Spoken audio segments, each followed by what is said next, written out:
রাত ৩:০৭। হোস্টেলের তৃতীয় তলার করিডোরে হঠাৎ সব দরজা একসাথে বন্ধ হয়ে গেল। আর ঠিক তখনই রুম ৩০৭-এর ভেতর থেকে ভেসে এলো একটা ছেলের চিৎকার, দরজা খুলে দাও, ও এখনো ভেতরে আছে।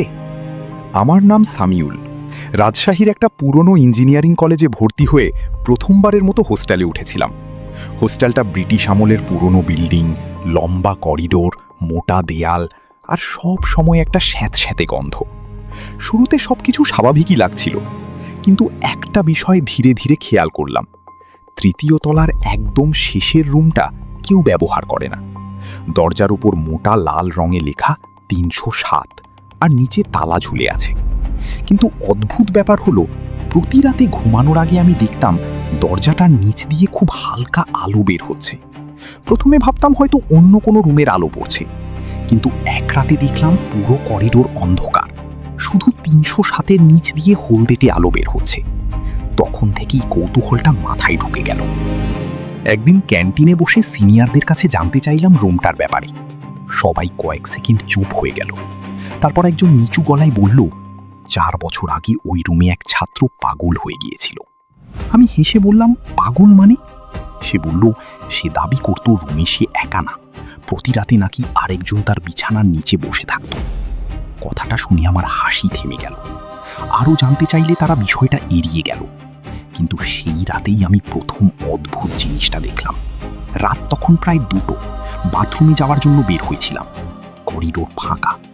হঠাৎ ৩০৭ নম্বর রুমের ভেতর থেকে খুব আস্তে কারো কথা বলার শব্দ পেলাম, যেন দুজন মানুষ ফিস ফিস করছে, অথচ রুমটা তো তালাবদ্ধ। আমি ধীরে ধীরে দরজার কাছে এগিয়ে গেলাম। ভেতর থেকে একটা ছেলে কাঁপা গলায় বলছিল, তুই কি? তারপর কয়েক সেকেন্ড চুপচাপ, তারপর আরেকটা গলা, খুব ধীর, ঠান্ডা, আমি তো এখানেই থাকি। আমার শরীর জমে গেল। আমি দরজার ফাঁক দিয়ে উকি দিতে চাইলাম, কিন্তু ভেতরে শুধু অন্ধকার। ঠিক তখনই দরজার ওপাশ থেকে ধীরে ধীরে আঁচড়ানোর শব্দ শুরু হলো, খস খস খস, যেন কেউ ভিতর থেকে দরজায় নখ ঘষছে। আমি পিছিয়ে আসতে গিয়েও থেমে গেলাম, কারণ দরজার নিচ দিয়ে হঠাৎ একটা ছায়া নড়ল। মনে হলো কেউ দরজার একদম কাছে এসে দাঁড়িয়েছে।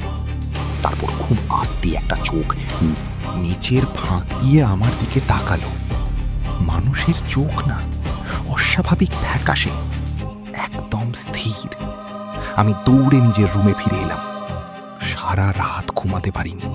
পরদিন সকালে সাহস করে ওয়ার্ডেনকে সব বললাম। উনি কিছুক্ষণ চুপ থেকে বললেন, আজ রাতের পর আর কিছু শুনলে দরজার কাছে যেও না। তার গলায় এমন একটা ভয় ছিল যা অভিনয় করা সম্ভব না। সেই রাতে পুরো হোস্টেলে হঠাৎ বিদ্যুৎ চলে গেল। করিডোর অন্ধকার। সবাই রুম থেকে উঁকি দিচ্ছে। ঠিক তখনই তৃতীয় তলা থেকে একটা প্রচণ্ড শব্দ এলো, যেন কেউ দরজায় আঘাত করছে। তারপর চিৎকার, দরজা খুলে দাও! আমি বুঝতে পারলাম শব্দটা ৩০৭ থেকেই আসছে। কয়েকজন সিনিয়র দৌড়েও পড়ে গেল। আমিও পিছনে পিছনে গেলাম। গিয়ে দেখি বহু বছরের পুরনো তালাটা মেঝেতে পড়ে আছে, আর দরজাটা আস্তে আস্তে নিজে থেকেই খুলছে। দরজা পুরো খুলতেই ভেতর থেকে একদম বরফ ঠান্ডা বাতাস বের হলো। ঘরের ভেতর অন্ধকার, কিন্তু একটা জিনিস স্পষ্ট দেখা যাচ্ছিল, দেয়াল জুড়ে অসংখ্য আঁচড়ের দাগ, যেন কেউ বছরের পর বছর ভেতর থেকে বের হওয়ার চেষ্টা করেছে। হঠাৎ ঘরের কোণ থেকে খুব আস্তে একটা শব্দ এলো, কেউ যেন বিছানার নিচে নিঃশ্বাস নিচ্ছে। আমাদের একজন সিনিয়র টর্চ ফেলতেই আমি দেখলাম বিছানার নিচে একটা মানুষ কুঁকড়ে বসে আছে। মুখ শুকনো, চোখ বড় বড়, ঠোঁট কাঁপছে। সে শুধু একটা কথাই বারবার বলছিল, ও এখনো রুমে আছে। ঠিক তখনই টর্চের আলো হঠাৎ নিভে গেল, আর অন্ধকারের ভেতর থেকে আমরা সবাই খুব স্পষ্ট শুনলাম, আরেকজন হাসছে। টর্চের আলো নিভে যাওয়ার সাথে সাথে পুরো রুমটা অন্ধকারে ডুবে গেল। এত এত ঘন অন্ধকার যে নিজের হাতও দেখা যাচ্ছিল না। কয়েক সেকেন্ড কেউ কোনো কথা বলল না, শুধু শোনা যাচ্ছিল ভারী নিঃশ্বাসের শব্দ। মনে হচ্ছিল রুমের ভেতরে আমরা যতজন দাঁড়িয়ে আছি তার চেয়ে একজন বেশি আছে। হঠাৎ দরজাটা প্রচণ্ড শব্দে নিজের থেকেই বন্ধ হয়ে গেল। ধাম! আমাদের একজন সিনিয়র চিৎকার করে উঠল, দরজা খোলো! কিন্তু দরজা নড়ল না।